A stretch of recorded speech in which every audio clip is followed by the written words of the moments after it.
Thank you for tuning in, you're in for an educational treat. Hello, it's Sean Bean.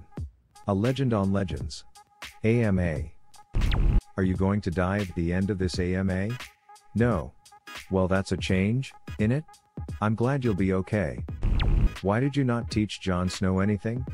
Ha ha ha ha. Because he's not mine. Little bastard. Somewhere a lonely tear just rolled down Jon Snow's face.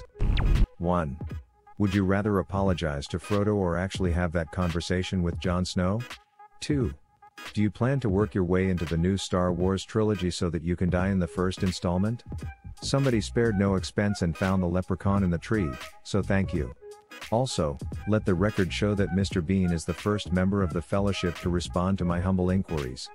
I hope Sean Astin and Dominic Monaghan feel bad now. 1 down, 8 to go. 1. I did apologize to Frodo, didn't I? Or I told somebody to tell him I was sorry. And duck Jon Snow. 2. That's a terrible question. I want to stay alive, and thrive. Is the Danny who owns Broome Hill Friary in Sheffield really your nephew? Yes. And he sells very good fish and chips. Sheffield Redditors represent. I strongly supported the friary because that knob who took my girl made the sign for Northern Soul. How many times has a random stranger asked you to say one does not simply, insert line here? Ha ha ha. They've not, I've seen people with t-shirts on, and I've said it myself. Wait, I guess they have. A few too many drinks, and one says one does not simply this or one does not simply that. It's a line I say in Lord of the Rings, innit? One does not simply walk into Mordor. It's a great line because you can apply anything to it. It's immortalized. One does not simply approach Sean Bean and say one does not simply. Do you mind having fans approach you in public? On their knees. Bow. Bow you shits. Blow. Blow you craps. Maybe we interpreted that differently. Thanks for doing this AMA. Do you ever get mixed up with the other Mr. Bean? I used to get his fan mail, actually. I think they had the wrong address. I have gotten a couple of letters meant for Mr. Bean aka Rowan Atkinson. These letters would say things like you're so funny, you make me laugh, with your big rubbery face, and I would say you can't mean me. Whenever I call people up and they say who's calling and I say Mr. Bean and you can hear people giggling on the other end of the phone. He's got a lot to answer for, that Rowan Atkinson. What's a role that you wished you had for longer? It guessed Ned Stark. So did we, sniff, so did we. Hey Sean, massive fan. A few questions, you don't have to answer all. Is the story about you finishing your pint after a bar fight true? Who would win in a fight, Boromir or Ned Stark? Does Isabella Scorupco really taste like strawberries? Which footy team do you support? Yes.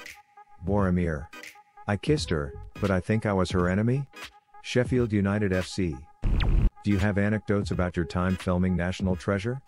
There was one where I went back to Nick Cage's house, and we had a few drinks. We were playing pool and he accidentally knocked over his prehistoric cave bear skull and smashed it. And he was really upset about it, and the next day went and buried it in a field. This is my new favorite anecdote ever. This is so Cage. Have you ever played Goldeneye for Nintendo 64? How does it feel being a character in not only a movie, but a video game that has become a cult classic? Oh, it's good, it's great. Especially because it's so popular, it's like, quite unique really. It was such a big hit. But I think I've seen him. I think my head looks a bit square in it. Would you rather fight 100 Tyrion-sized mountains or one mountain-sized Tyrion? The big one. The mountain-sized Tyrion. I'm going to have nightmares thinking about a mountain-sized Tyrion. A regular-sized man. It has been well noted that the characters you play have a tendency to die on screen. Out of curiosity, have you ever had any near-death experiences in real life? If so, how did it happen? I suppose the closest I came is a horse's hoof landed on my head. And it did actually. When I was filming Sharp. And I injured my neck, and I was pretty close, yeah. You can see it on film, yeah. It was a series called Sharp, yeah. Sharp's Justice, I think. The irony that Sharp was just about the only thing in which you didn't die. Not quite. He has 100 movie credits on IMDb, and he only died in around 20 of them. Were you shocked when you were beheaded? Yes. Yeah. I mean, I knew it was coming, you know? But when I read it, it just comes out of the blue and was a nasty shock. Especially after Ned Stark thought he'd got some agreement between Joffrey and the various factions, and for them to renege on that deal was pretty shocking. The scene was shot in Malta, in this big square in Malta. I think they built it, like a big public square, and it was good. It was weird, because they made a cast of my head with hair on it. I've got some pictures of me holding my head. And it was fun. I don't know, you kind of just have to imagine what it's like to have your head chopped off, and Boleyn and how she must have felt. But it was the manner in which it was done, it was all the more tragic for that. Hello. Big fan of your portrayal of Boromir and Ned Stark. I wish I could have seen more of you on GOT. You make your characters someone that people can relate to and feel sympathy for. Thank you for your work and for doing this AMA. Okay, question time. What was your favorite Boromir scene to film? Either that you had fun with or that you think helped with Boromir's characterization. We did a good scene with me and Vigo, where we just sat together chatting about our past and where we grew up and where we came from, discussing how much was at stake at that particular point in the film. I always remember that. I enjoyed working with Vigo very much. I enjoyed working with everyone, but Vigo and I got on very well together. If you were going to war, would you rather take Robert Baratheon or Aragorn with you into battle? Robert Baratheon. He's from Yorkshire. That's why. Why not Aragorn? If Robert got a hold of you, he'd crush you. You'd be careful not to get caught. Not fat Robert though, right? I mean, he probably has a pretty good body slam, but that's about it. Ha ha ha ha. Hello Sean Bean, I was wondering what your favorite comfort food is? I've got quite a few, actually. I like chocolate. Yeah. I do like chocolate. And I guess it's that and tomato soup. And tin custard. With bananas. And I guess that's it really. I love milk, as well. Mr. Bean, can you describe the level of choreography that goes into fight scenes like you've been a part of in Lord of the Rings, and as a follow-up, has anyone ever ducked up and actually injured a fellow actor in any fight scenes? Yeah, that happens on occasions, But fortunately there's been nothing too drastic, but they're usually very well choreographed, very well thought out.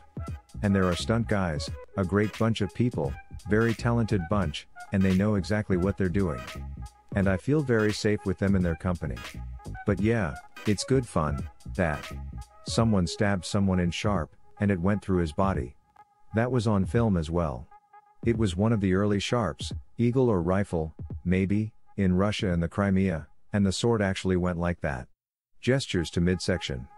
He was alright, but it was a pretty shocking moment, because there were no hospitals around there, no ambulances, so if you got injured, it was pretty bad. But I've cut my hand open, you just kind of get on with the job. I split my knuckles open and got 5 to 6 stitches in them, on a set, and I went back and got back into the scene. I mean, that's not a big deal. What would have been your answer or question? Leave it in the comments below. Slap that like and subscribe button for more, and check out the link in the video description for even more answers. Peace out, and catch you in the next video.